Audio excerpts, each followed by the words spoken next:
2026 সালের ICT computer টিচারের নতুন রিক্রুটমেন্ট সম্পর্কে আপনাদের কিছু আপডেট জানাতে চাই।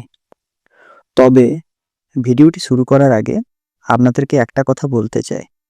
আমার বেশিরভাগ ভিডিওতে আপনারা যেটা কমেন্টে জানতে চান সেটা হচ্ছে গত বছর অর্থাৎ 2025 সালে মার্চ মাস সম্ভবত কিছু হবে একটা পরীক্ষা আপনারা দিয়েছিলেন। সবাই হয়তো নয়, কিছু কিছু জন দিয়েছিলেন। তারা জানতে চেয়েছেন যে তারা যে পরীক্ষাটা দিলেন আইসিটি কম্পিউটার টিচারের জন্য তাদের ব্যাপারের কি আপডেট রয়েছে। তো বন্ধুরা, আপনারা একদম সঠিক ভিডিওতেই এসেছেন। আপনি যদি এই চ্যানেলে নতুন হয়ে থাকেন অবশ্যই চ্যানেলটিকে সাবস্ক্রাইব করে রাখুন এবং পাশে যে বেল আইকন রয়েছে সেটাকে ক্লিক করে রাখুন। তো চলুন সময় না নষ্ট করে ভিডিওটি শুরু করা যাক। নমস্কার বন্ধুরা, আরও একবার আপনাদেরকে স্বাগত আপনাদের প্রিয় চ্যানেল মিস্টার সেলফ স্টাডিতে।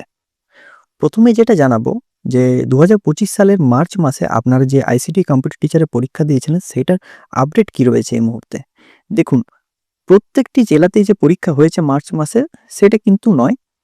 কিছু কিছু স্কুলে হয়তো ভ্যাকেন্সি ছিল বা আইসিটি ইনস্ট্রাক্টররা অন্য কোনো চাকরি পেয়ে গেছিলো, কিছু কারণে ভ্যাকেন্ট থাকতে পারে, সে বিভিন্ন রকম কারণ হতে পারে।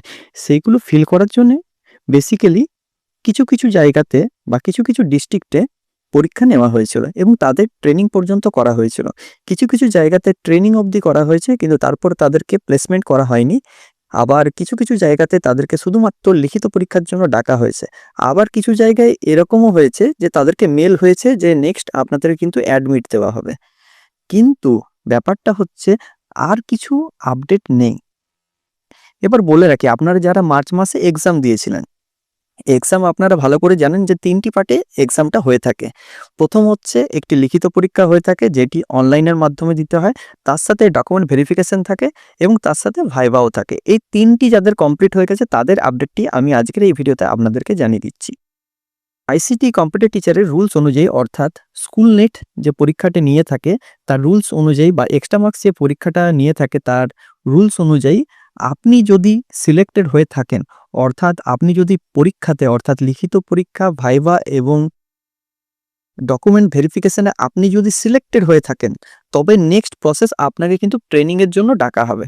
কিন্তু আপনাদের কাছে এই মুহূর্তে কোনো আপডেট নেই।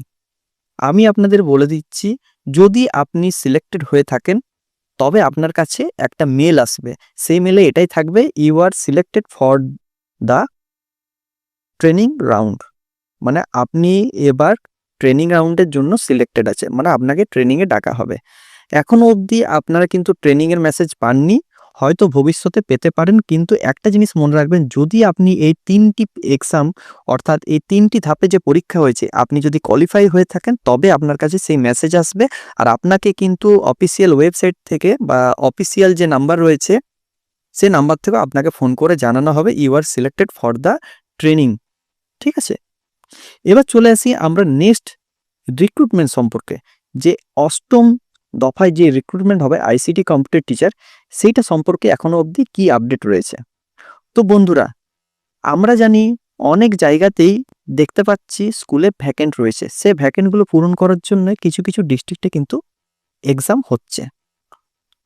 কিন্তু পুরোপুরিভাবে যে একটা হিউজ সংখ্যক অর্থাৎ 500, 600 বা 1000 জনকে রিক্রুটমেন্ট করা হবে সেই বিষয়ে এখনো কোনো আপডেট নেই। তবে বিশেষ সূত্র অনুযায়ী যেটা আমরা খবর পেয়েছি, প্রিমিয়াম থেকে যখন কম্পিউটার সাবজেক্টটিকে বাধ্যতামূলক করা হলো সেই মুহূর্তে আমরা আপডেট একটা পেয়েছিলাম যে প্রাইমারি স্কুলগুলোতেও নাকি ক্লাস 4 পর্যন্ত কম্পিউটার শিক্ষক নিযুক্ত করা দরকার, কারণ কম্পিউটারটি এখন খুবই প্রয়োজনীয় একটি সাবজেক্ট হয়ে উঠেছে বা খুবই গুরুত্বপূর্ণ একটি সাবজেক্ট হয়ে উঠেছে, যা ভবিষ্যতের জন্য খুবই গুরুত্বপূর্ণ এবং বাচ্চাদের ভবিষ্যতের জন্য। সো সেই ক্ষেত্রে আমরা বলতে পারি হয়তো ভবিষ্যতে আইসিটি কম্পিউটার টিচার আরও 8ম দফায় নিযুক্ত হবে। তবে এখনো অবধি কোনো আপডেট আসেনি তাদের তরফ থেকে। এখনই অফিসিয়ালভাবে কোনো আপডেট আসবে অবশ্যই আমি আপনাদেরকে জানিয়ে দেব। তো ভালো থাকবেন, সুস্থ থাকবেন, ধন্যবাদ।